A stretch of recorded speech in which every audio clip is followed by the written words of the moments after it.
On le sait, les effets d'annonce, Ali Bongo Ondimba ne les connaît pas. Toutes ces réformes traduisent donc de la bonne volonté du chef de l'État à vouloir impulser une nouvelle politique dans ce secteur de transport, répondant ainsi à des exigences d'efficacité.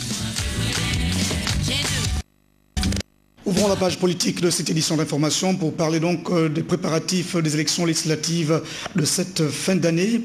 Dans la majorité, le Centre des libéraux réformateurs a donc présenté dans l'estuaire les quelques 10 candidats qui doivent postuler un certain nombre de sièges. Je vous propose ce reportage de notre stagiaire Benjamin Vinbiné sur les images de Joseph Biogué.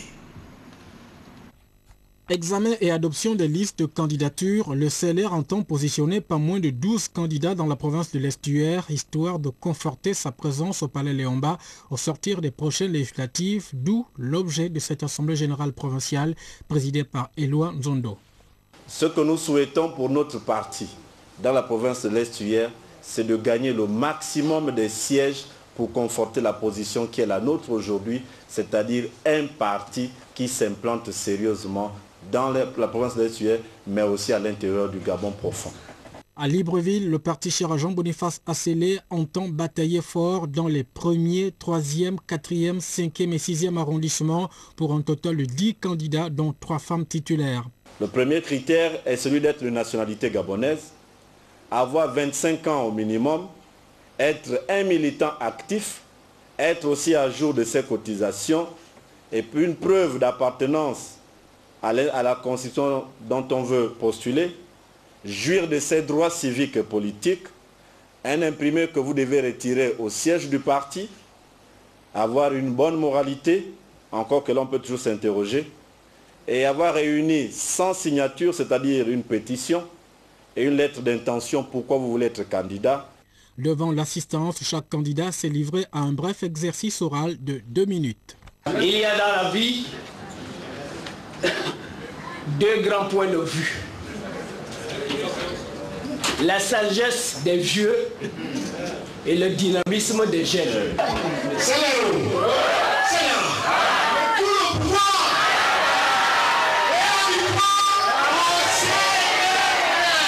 Cet examen qui s'étendra sur l'ensemble des provinces du pays obéit aux recommandations de la commission chargée des élections du directoire du CLR qui statuera en dernier ressort avec naturellement l'option du président de ce parti, membre de la majorité républicaine pour l'émergence.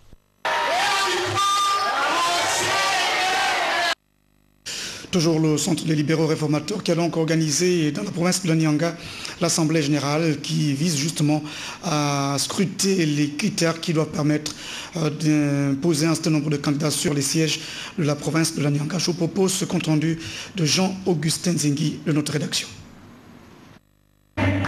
C'est par l'hymne national du parti qu'a débuté l'Assemblée générale provinciale du Centre des libéraux réformateurs sous la houlotte du coordonnateur de la Nyanga, Joachim Funga. Le discours circonstanciel a été prononcé par le secrétaire communal du CLR dans une salle polyvalente pleine de militants et sympathisants. Au nom de l'ensemble des militants et sympathisants du Centre des libéraux réformateurs, témoignez notre très profonde gratitude aux camarades présidents fondateurs du parti. J'ai cité le camarade général d'armée Jean-Boniface Assélé. Les installations que vous allez bientôt procéder de manière solennelle permettront aussi bien au parti non seulement de renforcer son rayonnement, mais également et surtout permettront aux populations de la Nyanga en général de trouver à travers le CLR une véritable tribune d'expression pour la défense de leurs préoccupations au quotidien. S'en est alors suivi l'allocution du représentant des jeunes céléristes pour la Nyanga. Nous, jeunes militants et sympathisants du Centre des libéraux réformateurs, CR, par le président fondateur, le général d'armée Jean-Boniface Assélé. Le coordonnateur provincial a procédé par la suite aux installations des représentants des cellules de Mongo, d'Utila, Mugoti et de la commune de Tibanga. Le CLR, qui est un parti de la majorité présidentielle, attend d'aller aux prochaines élections législatives. Nous sommes aussi à l'orée des élections législatives 2011. L'événement de ce jour, donc l'implantation du parti par les installations de leurs responsables, passe par là. Le problème de l'heure, de la biométrie, qui est devenue leur tasse d'été, n'est pas d'aujourd'hui. C'est un problème qui remonte lorsqu'ils étaient aux affaires. Mais ils se sont assis dessus. Rappelons que cette assemblée générale a été supervisée par Freddy Assélé, représentant le président du parti, Jean-Boniface Assélé. Quelques nouvelles brèves dans ce journal. Dans la perspective des élections législatives 2011, les camarades Séraphin Mundunga et Angélique Ngoma, membres du comité permanent du bureau politique, et les camarades Viviane Biviga et Françoise Makaya, respectivement secrétaire général adjointe et secrétaire national du Parti démocratique gabonais, invitent les membres du bureau politique, les conseillers du distingué président du parti, les parlementaires PDG, les membres du Conseil national élus de droit, les membres du comité central, les candidats investis sur les 10 sièges de la province de la Nyanga, ainsi que les militants et sympathisants du PDG résidant le passage à Libreville.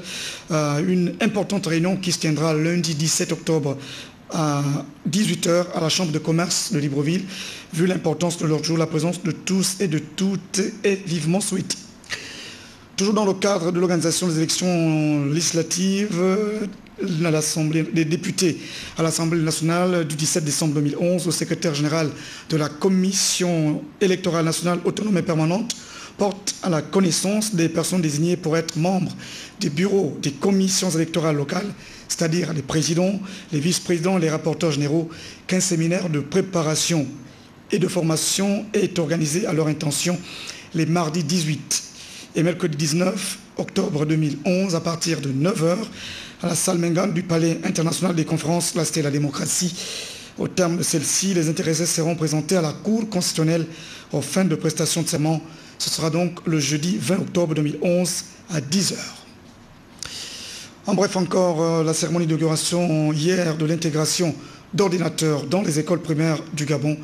La cérémonie a été présidée par le ministre de l'Éducation nationale Séraphin Mundunga. Nous y reviendrons demain. Dans la perspective de la tournée républicaine qu'entend effectuer le chef de l'État dans l'estuaire, Aurélien Toutoum, responsable politique du 2e arrondissement de la capitale gabonaise, vient d'effectuer une tournée de sensibilisation à travers l'arrondissement. Le reportage est de David Akumbu et de Prestine Gua. Et sitôt après la grande réunion qu'il avait présidée au siège du Sénat pour informer les populations du 2e arrondissement sur la tournée républicaine qu'effectue le chef de l'État Ali Bongo Ondimba dans la province de l'Essuaire, le premier responsable politique de cette localité, Aurélien Toutoum, multiplie les séries de causeries et des visites dans les différents quartiers que compte l'arrondissement dont il est devenu le patron. Toile de fond de ces échanges, réexpliquer à ses compatriotes les mobiles de la tournée républicaine du chef de l'État, raison pour laquelle les habitants du 2e arrondissement doivent être mobilisés le jour J afin de réserver au chef de l'État un accueil qui fera date dans les mémoires collectives. Cette tournée a été effectuée pour une raison très simple, celle de sensibiliser les populations du 2e arrondissement sur la prochaine tournée républicaine qui sera effectuée par le chef de l'État dans la province de l'Essuaire. Et surtout pour insister sur le caractère républicain de cette tournée. Les populations sont décidées à réserver un accueil plus que chaleureux au chef de l'État et prouver au chef de l'État que ce qui s'est passé en 2009, comme je l'ai toujours dit, n'était qu'un incident de parcours. Les actes réels posés par le gouvernement sous l'instruction du chef de l'État donnent déjà une lueur d'espoir, même aux plus sceptiques. Bref, les habitants de Nkembo, Atibichos, Cocotier, Sotégué, Avea et la campagne ont désormais la raison de croire au lendemain meilleur. C'est pourquoi ils ont promis à Ya Ali Bongo Ondimba une mobilisation forte pour un accueil digne de haute fonction qu'il incarne.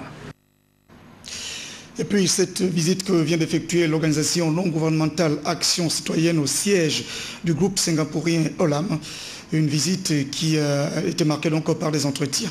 Le reportage compte rendu est de Ivo Yono de la rédaction de la première chaîne de télévision. Les images sont de Serge Nzengimabila. Le concours au développement et à la construction du Gabon, entreprise depuis plusieurs mois par l'entreprise Olam, a fortement séduit Guy Roger Tokoy et ses collaborateurs. D'où cette importante rencontre avec Théophile Ogandanga, coordonnateur du groupe.